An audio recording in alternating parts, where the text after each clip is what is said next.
રાખીએ છીએ એટલા માટે આ વસ્તુ આપણે શોધવાનું થયું ને હાર્મોનિયમ મેં મારા ઘરે મૂકી હતી વિચાર કર્યો કે થોડુંક હું વગાડું એટલા માટે સારી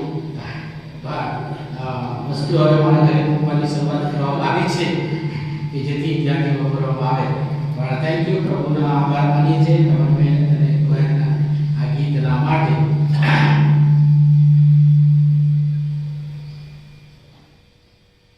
માર્ચ માસના પ્રથમ રવિવારે આપ સર્વને જય મસીહ કે પ્રભુનો આભાર માનીએ છીએ આજથી સમય બદલાય છે જો કે બે વખત મને રુજુલભાઈ પૂછ્યું કે સાહેબ બરાબર છે 8 વાગ્યાથી છે કે એ 8:30થી છે કે પછી 9 વાગ્યાથી છે મેં કહ્યું કે ભલે ઠંડક હોય તો કંઈ નહીં પણ 8:30 શરૂ કરીશું એટલે પ્રસાદ આપીને રાત્રે ઠંડક આપી ઈશ્વરને ધન્યવાદ આપીએ છીએ આભાર માનીએ છીએ પ્રભુની કૃપામાં આ વર્ષનો ત્રીજો માસ આપણને દેખાડ્યો છે આ દિવસોમાં પ્રભુના બાળકો તરીકે આપણા કાર્ય જીવનમાં પ્રભુ આપણને દરોગી અને સહાય કરે છે એટલા માટે ઈશ્વર પિતાનો આભાર માનીએ છીએ પ્રભુનું વચન જે વાંચવામાં આવ્યું છે તે વચન તરફ આપણે દ્રષ્ટિ કરીએ તે પહેલા આપણે મસ્તકનમાય પ્રભુ તરફ દ્રષ્ટિ કરીએ જીવતા પ્રભુ અમે ફરી એકવાર તમારા ચરણોમાં અમારા મસ્તકોમાં આવીએ છીએ નિરંતર અમારા પર તમારી દયા મહાન છે અને વચનો દ્વારા તમે અમારા જીવનને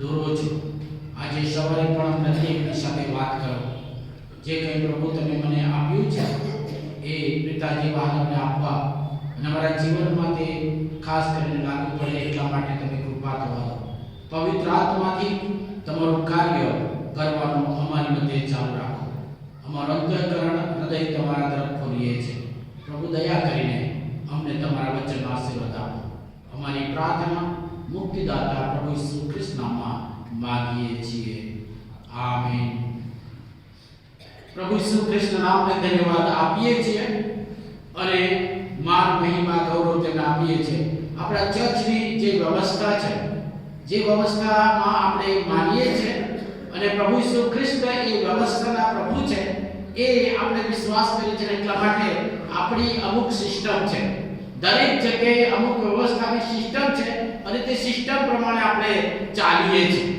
અને જેમ કે કદાચ કોઈ મોટા ન્યાયની ઓફિસમાં જઈએ ત્યાં આપણે એ સિસ્ટમ પ્રમાણે આપણે ચાલવું પડે ત્યાં પહોંચ્યા પછી આપણે સિસ્ટમમાં રહેવું પડે તે પ્રમાણે આપણે વર્તન કરવું પડે તે પ્રમાણે આપણે બોલવાનું આપણે વ્યવહાર અને વર્તન બધી બાબતો ત્યાંની સિસ્ટમમાં હોય જો ત્યાંના સિસ્ટમ પ્રમાણે ના હોય તો પછી આપણે ત્યાં અયોગ્ય ઠરેલું જેમ એલિમ્રાબેને કહ્યું તેમ વકીલની પાસે એટલે ખાસ કરીને મેજિસ્ટ્રેટ જજની પાસે આપણે જઈએ તો છે સિસ્ટમમાં જવું પડે એ ગમે તેમ ના ચાલે એની અંદર નહીં તો પછી આપણા પાસે કોઈ કલમ લગાવી દે બરાબર એ સિસ્ટમમાં ત્યાં તે સિસ્ટમ છે પોલીસ સ્ટેશનમાં ડીએસપી ઓફિસમાં જઈએ તો ત્યાં સિસ્ટમ છે કોઈ પણ બીજી જગ્યાએ જઈએ તો ત્યાં સિસ્ટમ છે અને એવી રીતે ખાસ આરાધના અને ધાર્મિક સ્થળોમાં જઈએ તો ત્યાં સિસ્ટમ છે કદાચ કોઈક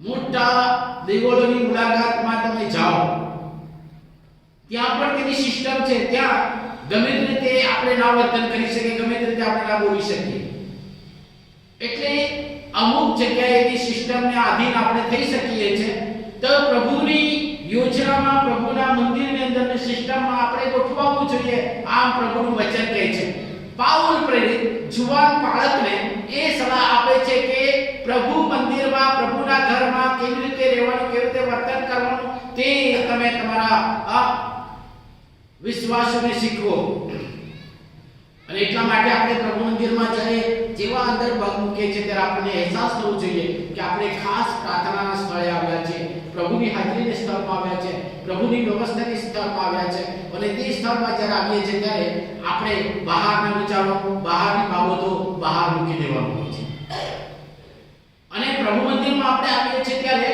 આપણે એ યાદ રાખવાનું કે ઘણા કદાચ લોકો હોય કે ના હોય આ પ્રભુ મંદિર છે કે ત્યાં આપણે મોટેથી ના બોલી શકીએ જો કે દેવળ ચાલે છે તે પહેલા કેટલાક વાલો આગળ આવીને શાંતિથી પ્રાર્થના કરતા હોય બાઇબલ વાંચતા હોય શાંતિથી પ્રભુને આગળ વિનંતી કરતા હોય કે બેઠા હોય ત્યારે આપણે આવીએ ને મોટેથી અવાજ કરીએ તો ડિસ્ટર્બ થાય અને એને ખલેલ પહોંચાડનાર બને અને એટલા માટે આ પ્રભુ મંદિરમાં પણ આ જ બાબત હોવી જોઈએ કે આપણે જ્યારે અંદર આવીએ છીએ ત્યારે શાંત રહીએ. કોઈને કંઈ કહેવાનું હોય તો આપણે વિસ્પર એટલે કે ધીમા અવાજે કહીએ કે જેથી જેમને કહેવી છે તે સામે બીજાને ડિસ્ટર્બ ના થાય. એ પ્રભુની વ્યવસ્થા છે અને પ્રભુની હજુરમાં દરેકને પ્રાર્થના અને પ્રભુની સંગતિનો અનુભવ થાય. એ પ્રભુ ઈચ્છા રાખે છે. પ્રભુની ઈચ્છા એ પ્રભુની હજુરમાં, પ્રભુના ઘરમાં આપણે એવી રીતે વર્તન કરીએ ત્યારે પ્રભુ એ આપણો સ્વીકાર કરે છે અને આપણને પ્રભુના મંદિરમાં એટલે કે મંડળીની અંદર સેવાના માટે મૂક્યા છે.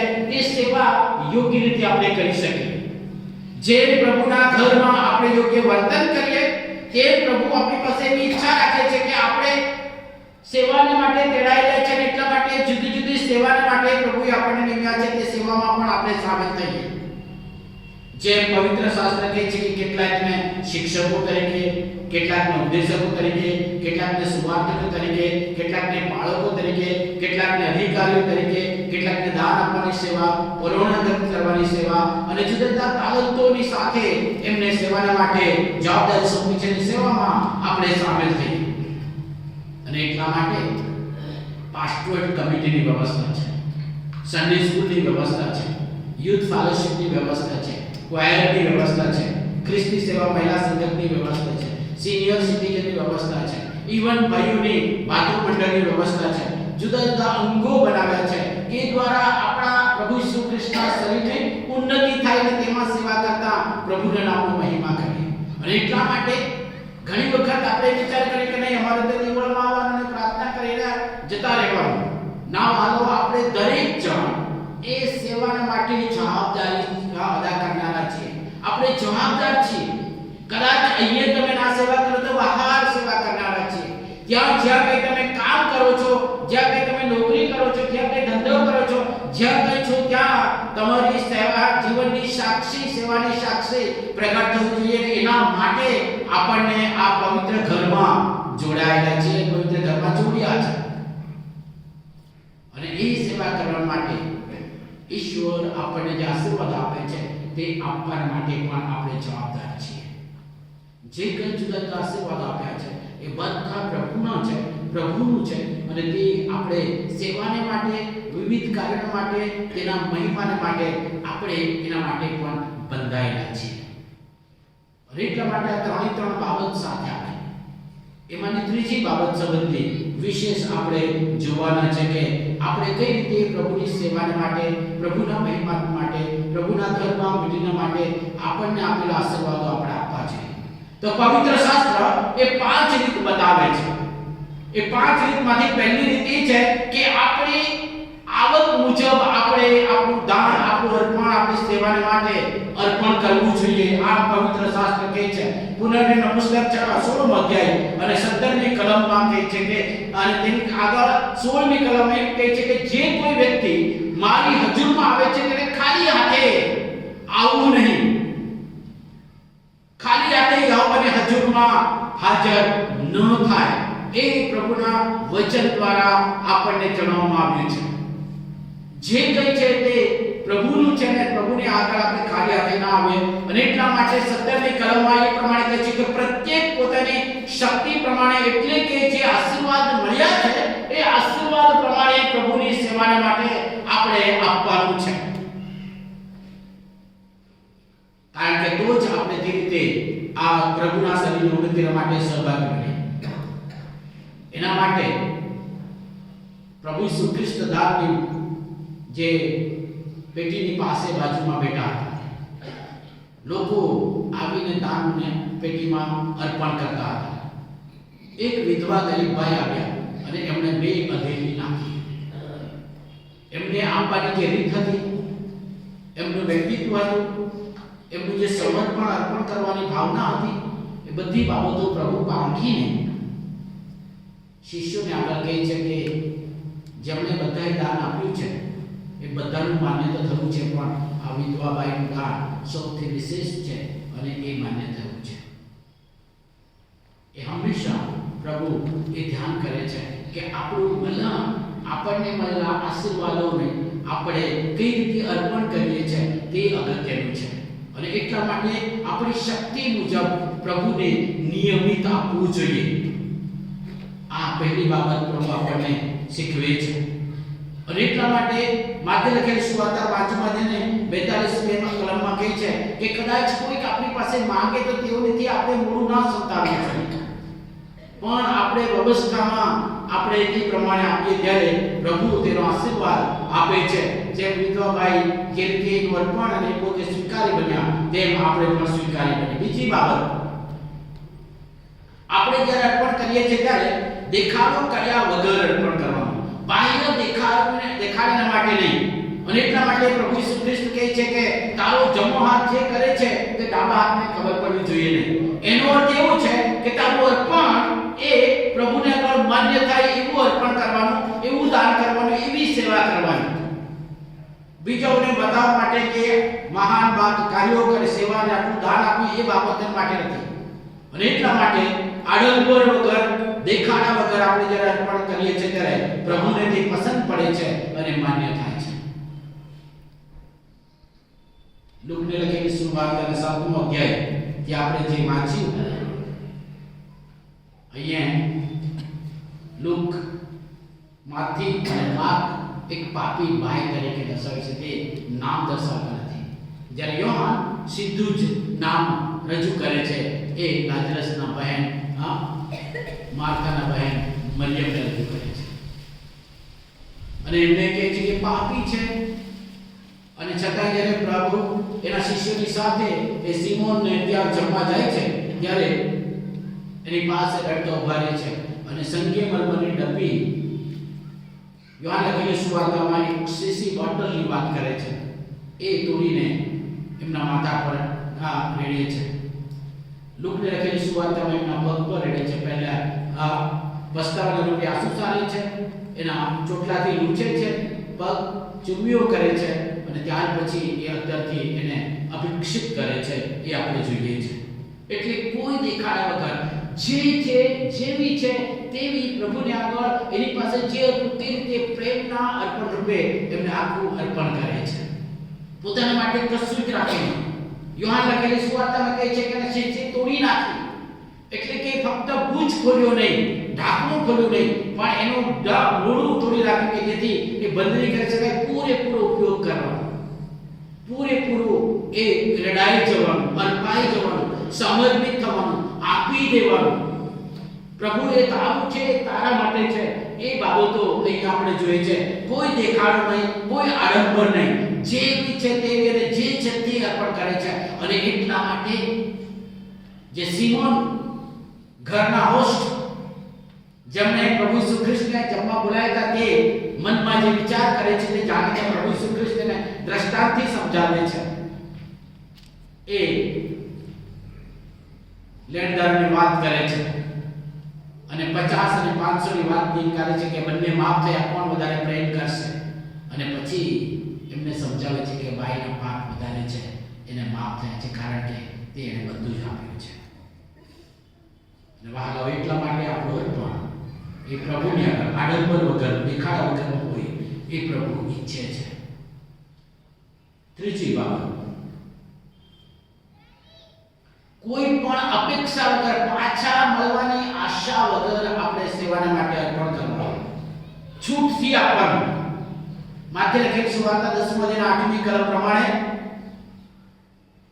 માંદાઓને સાજા કરો, ભૂત વળગેલાઓને તમે છુટકારો આપો, દુખીઓને તમે સારા કરો, આંગળાઓને દીકતા કરો, લગડાઓને ચાલતા કરો, તમામ પ્રકારના બંધનો તોડો.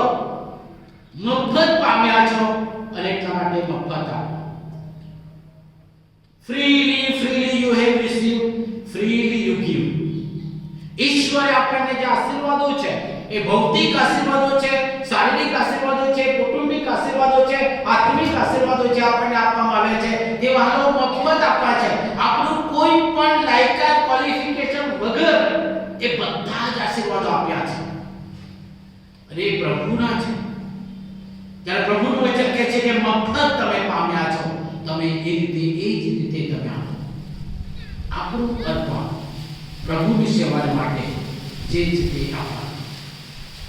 અને એટલા માટે પ્રભુ આપણને કહે છે કે મફત પામ્યા છો, મફત આપો.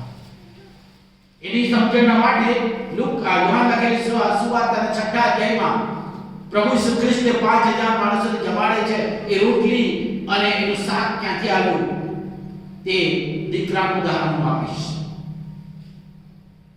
એ દીકરાની પાસે પોતાના માટે ખાવા માટેની આ રોટલી હતી, પોતાના માટે પોતાના પૂરતું હતું. કદાચ એની માએ કે એના ઘરના એ પોતાના માટે આપ્યું હતું, પણ જ્યારે પ્રભુને આપવાની વાત આવી ત્યારે એણે બધું જ આપી દીધું. એવી અપેક્ષા ને આશા ને રાખી કે મને પાછું મળશે, મને મળશે કે કેમ, મારા માટે શું. અને જ્યારે મારે કે તમારે ક્યારે પ્રભુને આપવાનો વારો આવે ત્યારે આપણે પહેલી ગણતરી કરીએ કે અમારા માટે શું. અને ત્યારે પ્રભુનો આશીર્વાદ આપણે શોધીએ છીએ. પણ આ દીકરાએ જ્યારે બધું જ આપ્યું ત્યારે આપણે ત્યાં જોઈ શકીએ છીએ કે 5000 ને જમી શક્યા અને તેની સાથે એ 5000 ની અંદર પોતે પણ ઇન્ક્લુડ છે, પોતે પણ એમાં સામેલ છે. પોતાને પણ પૂરતું જમવા માટે મળ્યું. જ્યારે એને બધું જ આપ્યું ત્યારે ઈશ્વર આપણને આપેલા આશીર્વાદોમાંથી જ્યારે દાન આપવાની વાત આવે છે, દશમાંશ આપવાની વાત આવે, અર્પણ કરવાની વાત આવે, માસિક દાન કે વાર્ષિક દાન આપવાની વાત આવે ત્યારે આપણે એ છોકરાના જેવું હૃદય અને મન રાખીએ ત્યારે વહાલાઓ બધાને માટે આશીર્વાદનું કારણ બને છે. મને કહેવા દો,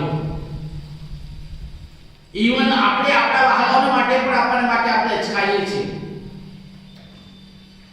કઈ રીતે? કબર ફાળો આપવા માટે. એ કબર ફાળો દાન નથી, આપણા વહાલાઓ માટે છે. એના માટે પણ અચકાઈએ છીએ. જો કે તમે આપ્યા કરો છો, તમારે સાંભળવું પડે છે. નથી આપતા તે ઘણી વખત નથી સાંભળતા, માફ કરજો. પણ આ પરિસ્થિતિ છે. આ દીકરાએ પોતાની પાસેથી હતું તે કોઈ પણ મળવાની અપેક્ષા સાથે બધું જ આપ્યું અને આશીર્વાદ તો જુઓ. અને એટલા માટે પ્રભુ વચન કહે છે કે મળવાની અપેક્ષા વગર, કોઈ પણ બદલાની આશા વગર છૂટથી આપવાનું, ઉધાર છૂટથી આપવાનું. અને ત્યારે પ્રભુ એનો આશીર્વાદ ભરપૂર પણ આપે છે. ચોથી બાબત, નિખાલસતાથી, સરળતાથી આપવાનું. રોમન પત્ર 12 જે 8મી કલમ પ્રમાણે જે દાન છે તે નિખાલસપણે એનો ઉપયોગ કરવાનો.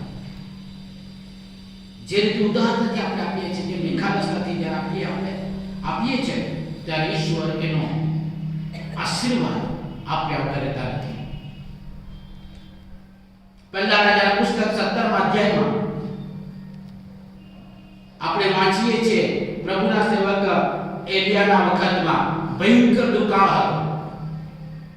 કરીબ નાળાનું પાણી સુકાઈ ગયું. એટલા માટે એમને એક બીજા દેશમાં, સિદોન દેશમાં મોકલાયા કે જ્યાં એક ગરીબ વિધવા છે એની પાસે તું જા. અને જ્યારે એની પાસે ગયા અને ત્યારે એ વિધવા લાકડા માંથી હતી અને તેને કહ્યું કે મારા માટે પીવાનું પાણી આપ. એ વિધવા ભાઈ પાણી લેવા ગયા જતા હતા ત્યારે એમણે કીધું કે સાથે સાથે પાણીની સાથે એક ટુકડો રોટલી પણ લેતી આવજે. ત્યારે આ ભાઈ, એ ગરીબ ભાઈ જે જવાબ આપ્યો તે ખતરનાક હતો. એ સાંભળવા માટે કાન હોય તે સાંભળી શકે કે તારા દેવના સમ કે મારી પાસે રોટલીના માટે પૂરતું કશું જ નથી. એક મુઠભર મેંદો લોટ છે અને જરા પૂરતું તેલ છે. આ હું લાકડા વણું છું, જઈને હું ચૂલો સળગાવું અને આ તેલ એમાં નાખીને મસળીને હું રોટલી બનાવું. જે કે રોટલી બને તે નથી, હું અને મારો દીકરો ખાઈને પછી અમે મરી જઈશું. છતાં પ્રભુના સેવક કહે છે કે તારું કહ્યા પ્રમાણે બરાબર છે, છતાં પણ જા અને તું રોટલી બનાવ અને તેનો પહેલો ભાગ મારા માટે લઈ આવ. ખતરનાક માગણી છે. જે છે ને તેનો પહેલો ભાગ મારા માટે લાવ. પ્રભુ ઈસુ ખ્રિસ્ત મને તમને આ ઘણી વખત કહે કે પહેલો ભાગ મને આપ, મારો ભાગ છે તે મને આપ. પણ હું ને તમે શું કરીએ? અને પછી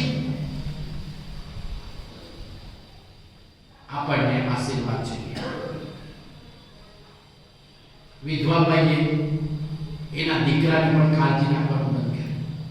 દીકરા માટે, નાના છોકરા માટે પહેલું આપવું પડે નહીં, પણ વિચાર કરીએ તે બાજુમાં રાખ્યું, પોતાના માટે બાજુમાં રાખ્યું. પણ એમને જે આ વ્યક્તિએ કહ્યું તે વાત માનીને એના માટે પહેલો ભાગ, પહેલી રોટલી અને પાણી લઈ આવ્યા. બાઇબલમાં ત્યાં લખવામાં આવ્યું છે કે વરસાદ ન વરસ્યો ત્યાં સુધી એ કુંડીમાંનું તેલ ઘટી ના ગયું અને એ લોટ ઘટી ના ગયું. અક્ષય પાત્ર બની ગયા. અને આ પ્રભુનો આશીર્વાદ છે, પ્રભુનો પહેલો ભાગ આપવાથી. અને એટલા માટે નિખાલસતાથી આપવાનું. અને જ્યારે નિખાલસતાથી આપણે આપીએ છીએ ત્યારે પ્રભુ એ પરિપૂર્ણ કરે છે. અને છેલ્લી વાત, ખુશીથી આપો અને ઉદારતાથી આપો.